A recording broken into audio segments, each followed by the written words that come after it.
This next poem is about bus driving. The two things, you probably don't know this, the two things that bus drivers really hate, and I've researched this among my colleagues and that. One of them is when you're driving, coming up to a bus stop, people go.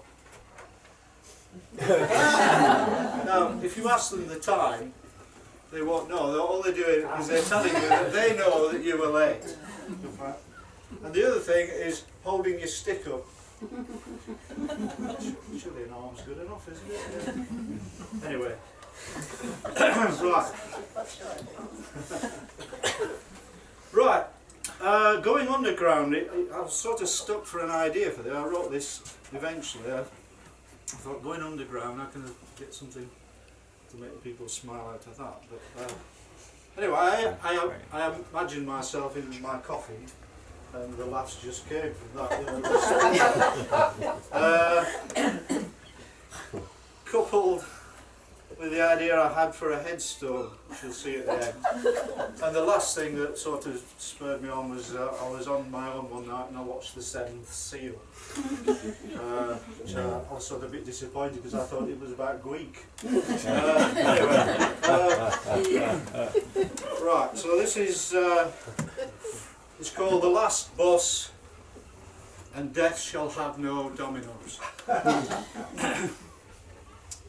Underground now in a wooden box instead of above in one of metal and glass. The absence of a door of any kind at least allows me to rest in peace. At least that mantra of the bus driving fraternity, an empty bus is a happy one. Maybe wide of the mark in this case, as I find myself incarcerated in this receptacle for used tickets only. Ignoring the small brass turning handle that hangs above me like that Greek fellow's sword. I seek the periscope to look upstairs, but its absence confirms what I already know. My last vehicle is a single decker.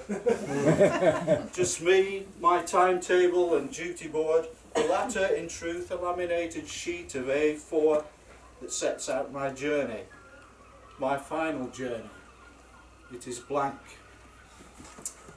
What was it brought me here? One of those days, I'm late for everyone else's important date. At the next stop, a man in black, one arm gauntleted in an aluminium crutch, looks somewhat theatrically at his watch. He takes no notice of the time, as his dumb show is for my benefit. Me, the one who is in thrall of the large digital clock on my ticket machine, he wants me to know that he knows I am late. The great metal crutch slides out into the road, arcing like a crusader's longsword, into the fray, ready for conflict. Clearly it requires substantially more than just an arm in this instance. There with blade and timepiece he clutches in the white crab's-legged fingers of his hand his concessionary pass like a small shield. Drawbridge down, he mounts the bus and draws up terms for my surrender. You, not even a sir here, are late. As if I didn't know. The clock on the machine, remember? I tell him that I am far from happy about it myself. I'm late for me. My journey home to wife and family will be, what's the word, later. He then wastes time, the oh so valuable commodity, by asking me why I'm late. If I told him, I doubt his anger would allow him to listen. And so it continues. Late coming into the station, the standing load, eager to alight, but slow to accomplish the deed.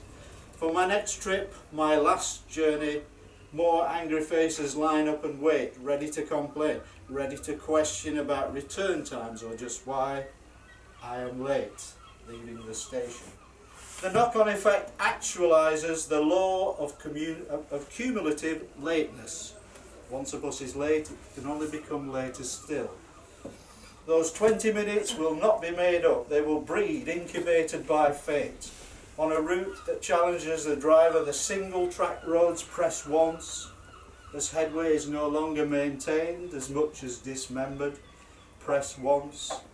The oncoming tractor and trailer and the 100-yard reverse, press once.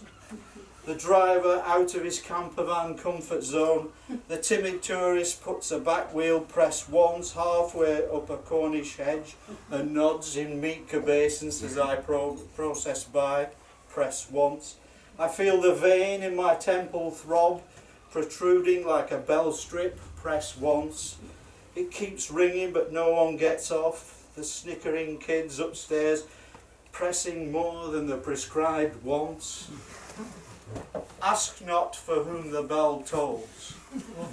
Isn't it obvious as I fight the early evening traffic departing the beach at Porthcurno, or the afternoon performance at the Minack Theatre, I push like some kind of matinee idol against a pouring tide of humanity, each car a canned concentrate of a laughing theatre audience as I press on. At the hairpin bend overlooking Treen village, he waits once more, this time in a black cloak, a hood cowling his imagined features. Now the timepiece is made of glass and sand. His side gleams with certainty as it arcs out like a great metal crutch. My time has come. Death waits for me. I am compelled to bring the bus to a halt, even though it is not an official request stop. Opening the doors for the last time, I take comfort from the good book, the bus driver's manual on greeting a passenger. I turn to face him and make eye contact to show I'm genuinely interested in what he is saying. You're just tired, says Death.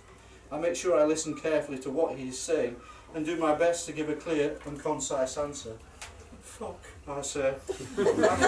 I keep my facial expression friendly, open and clear, remembering to keep my hands away from my face when listening and responding using a steady and moderate tone of voice. Any chance of a game of chess? Do you even play, says Death. Dominoes? Highest double goes first? He shakes his head. Those things only happen in films. His final words. So much better than mine. I am willing to smile readily if it was appropriate to do so. Remembering Bob Monkhouse's gag, his wish to die like his father, peacefully in his sleep, not screaming and terrified like his passengers, will be meeting their own version of death. Oh, sorry, the passengers who, as I fly over the hairpin's edge, will be meeting their own version of death. The passengers who will never reach the Minack. Not the monk's house, this Minack, but a stony place, a hard place. I look around for the rock. Underground, now in a wooden box, reaching my destination blind to what lies ahead, if anything, I present my final waybill. I am the late bus driver, having arrived at the terminus. Mortem omnibus nobi venit, which means death comes for us all, by bus I think.